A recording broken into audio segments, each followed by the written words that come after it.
പണത്തിന് പിന്നാലെ പോകുന്നവനല്ല താനെന്ന പഴയകാലം പരിശോധിച്ചാൽ മനസ്സിലാവുമെന്ന ഡോക്ടർ പി സരിൻ. വിജ്ഞാന കേരളം ഉപദേശകനായി നിയമിതനായ ശേഷം മാധ്യമങ്ങളോട് പ്രതികരിക്കുകയായിരുന്നു ഡോക്ടർ സരിൻ.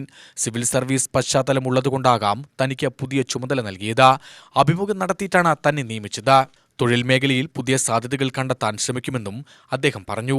പുതിയ ചുമതല വെള്ളിയാഴ്ച ഏറ്റെടുക്കും. കേരള നോളജ് ഇക്കോണമി മിഷൻ എന്ന് പറയുന്ന KKEM എന്ന് പറയുന്ന പ്രവൃത്തിപഥത്തിലുള്ള ഒരു വലിയ മിഷൻ നമുക്കുണ്ട്. കേരളത്തെ വിജ്ഞാന സമ്പദ് വ്യവസ്ഥയാക്കി മാറ്റുക എന്നുള്ളത് ഒരു ചെറിയ കാഴ്ചപ്പാടല്ല.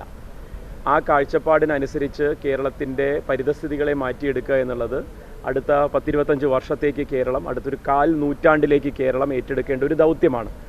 ആ ദൗത്യത്തിലേക്ക് ഉള്ള ആദ്യ ചുവടെന്നുള്ള രീതിയിലാണ് KKEM കേരള നോളജ് ഇക്കോണമി മിഷൻ്റെ കീഴിൽ വിജ്ഞാന കേരളം എന്നുള്ള ഒരു ജനകീയ ക്യാമ്പയിന് തുടക്കമിട്ടിരിക്കുന്നത്. ആ ഉത്തരവാദിത്തം നിറവേറ്റുന്നതിന് സർക്കാർ നിശ്ചയിച്ച ഒരു പ്രതിഫലം എന്നാണ് ഞാനത് മനസ്സിലാക്കുന്നത്. ഞാൻ ആ പ്രതിഫലം കണ്ട് ഈ അസൈൻമെൻറ്റ് ഏറ്റെടുത്ത ഒരാളല്ല എന്ന് എൻ്റെ പാസ്റ്റ് ട്രാക്ക് റെക്കോർഡുകൾ അറിയുന്ന ആളുകൾക്കെങ്കിലും മനസ്സിലാക്കാൻ സാധിക്കണമെന്നാണ് എൻ്റെ അപേക്ഷ. സിവിൽ സർവീസ് 9 വർഷം മുന്നേ ഉപേക്ഷിക്കുന്ന സമയത്തും മാന്യമായൊരു ശമ്പളം സ്വീകരിച്ചിരുന്ന ഒരാളാണ്.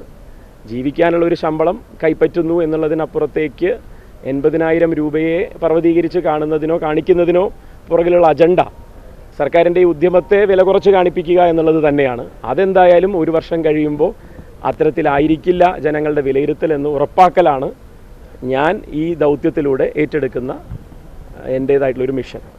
പ്രത്യേകമായിട്ടുള്ള ഒരാളെ കണ്ടെത്തി അത് അപ്പോയിൻ്റ് ചെയ്തു എന്നുള്ളതാണ്. അത് ഞാനല്ലെങ്കിൽ മറ്റൊരാൾ നടത്തേണ്ടുന്ന ഒരു ഉത്തരവാദിത്തമാണ്. അത് ആ ഉത്തരവാദിത്തം എന്നിലേക്ക് വന്നതുകൊണ്ട് മാത്രം അത് പിൻവാതിൽ നിയമനമായി വ്യാഖ്യാനിക്കപ്പെടാനുള്ള സാധ്യത ഈ പറഞ്ഞതുപോലെ ഉണ്ട് എന്നുണ്ടെങ്കിൽ നമ്മൾ ഉത്തരവാദിത്തങ്ങൾ ഇതിപ്പോൾ ഒരു പൊളിറ്റിക്കൽ അപ്പോയിൻമെൻറ്റ് എന്നുള്ള രീതിയിൽ ഏത് തരത്തിലുള്ള ഒരാളെയാണ് ഒരു ഇൻ്റർവ്യൂ ഒക്കെ നടത്തിയാണ് എന്നെ അപ്പോയിൻറ്റ് ചെയ്തിരിക്കുന്നത്. എൻ്റെ ബയോഡാറ്റ ഞാൻ KDISCന് സബ്മിറ്റ് ചെയ്തിരുന്നു. തുടർന്ന് അതുപോലെ തന്നെയുള്ള ആളുകളെയൊക്കെ KDISC ഇതുമായി ബന്ധപ്പെട്ട് പരിഗണിച്ചിട്ടുണ്ടാകാം. അതിൽ നിന്ന് തിരഞ്ഞെടുത്തതാകാമെന്നാണ് ഞാൻ മനസ്സിലാക്കുന്നത്.